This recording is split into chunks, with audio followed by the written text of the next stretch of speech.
اعوذ باللہ من الشیطان الرجیم بسم اللہ الرحمن الرحیم قال رسول اللہ صلی اللہ علیہ وآلہ وسلم ومن اکرم فیہ یتیما اکرمہ اللہ یوم یلقاہ۔ ناظرین کرام، آپ کے سامنے رحمت للعالمین صلی اللہ علیہ وآلہ وسلم کا ارشاد مبارک پڑھنے کا شرف حاصل کیا، جس میں اللہ کا نبی ارشاد فرما رہا ہے کہ جو بندہ اس ماہ مبارک میں یتیموں پر رحم کرے گا، اللہ بروز محشر اس بندے پر رحم کرے گا۔ تو اس ماہ مبارک میں جو مخیر حضرات ہیں ان پر ضروری ہے کہ وہ اس رسول اللہ صلی اللہ علیہ وسلم کے فرمان کے مطابق یتیم لوگوں پر جتنا ہو سکے رحم کریں۔ تو اس ضمن میں ایک واقعہ سنانا ہے، وہ یہ ہے کہ ایک بندہ حضرت امام جعفر صادق علیہ السلام کی خدمت میں حاضر ہوا مدینہ میں، اور کہتا ہے مولا میرا دل چاہتا ہے کہ میں مدینہ ہی میں اپنا مکان خرید لوں، میرا گھر مدینہ سے دور ہے، اور جب میں مکہ حج کے لیے آتا ہوں اور پھر مدینہ آتا ہوں تو مجھے مشکل ہوتی ہے، میرا دل ہے کہ میں اپنا مکان خرید کر اسی میں رہا کروں گا۔ تو اس نے مولا کو 10,000 درہم دے دیے۔ کچھ دنوں بعد وہ مکہ میں ملا تو اس نے مولا سے پوچھا،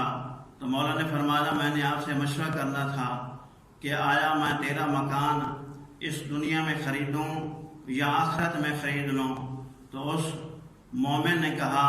مولا اگر میرا مکان آخرت میں خرید لو تو یہ زیادہ بہتر ہوگا۔ تو مولا نے فرمایا ٹھیک ہے، میں آپ کا مکان آخرت میں خریدوں گا۔ تو اس مومن نے کہا اس کی ضمانت کون دے گا اور اس کی حدود کیا ہوگی؟ تو مولا فرماتے ہیں اس کا رقبہ تو میں نہیں بتا سکتا، لیکن اس کی ضمانت میں تم کو لکھ دیتا ہوں، اور یہ بھی بتاتا ہوں کہ تیرا یہ جو مکان ہوگا اس کی ایک دیوار رسول اللہ صلی اللہ علیہ وسلم کے گھر کے ساتھ ملتی ہوگی، اور اس کی دوسری دیوار حضرت علی ابن ابی طالب علیہ السلام کے گھر کے ساتھ ملتی ہوگی،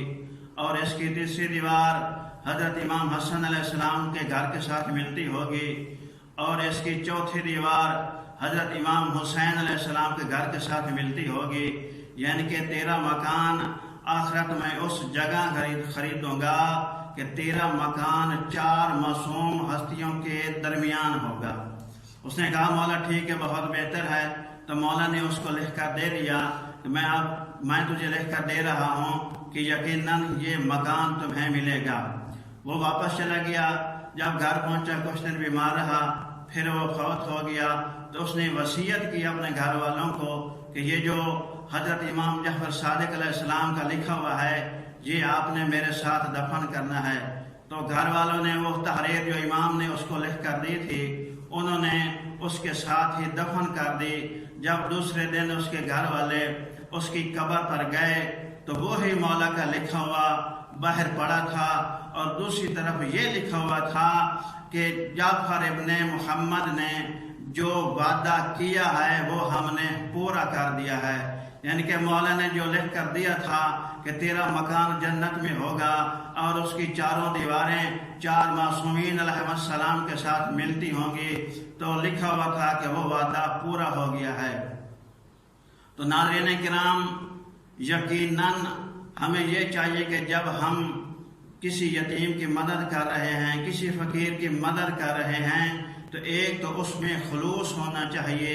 یہ دیکھنا چاہیے کہ یہ جو میں یتیم کی مدد کر رہا ہوں یہ قربتاً اللہ کر رہا ہوں، اللہ کی خوشنودی کر رہا ہوں، دکھاوے اور ریاکاری اس میں نہیں ہونی چاہیے۔ اور دوسرا یہ ہے کہ جو مستحق ہیں ان تک یہ مال پہنچانا چاہیے، یہ نہیں دیکھنا چاہیے کہ وہ میرا دوست ہے، وہ میرا رشتہ دار ہے، وہ میرا زیادہ قریبی ہے، وہ میرے ساتھ یہ کرتا ہے، نہ، بلکہ پہلی شرط یہ ہے کہ خلوص ہونا چاہیے، دوسری شرط یہ ہے کہ وہ مستحق ہونا چاہیے۔ تو اس ماہ مبارک میں ہم جو یتیم مستحق ہیں ان کی مدد کر کے رسول کے اس فرمان کے مطابق اللہ کی بارگاہ میں بروز محشر سرخرو ہو سکتے ہیں۔ میں دعا گو ہوں کہ اللہ تبارک و تعالی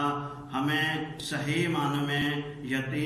یتیموں کی مدد کرنے کی توفیق عطا فرمائے۔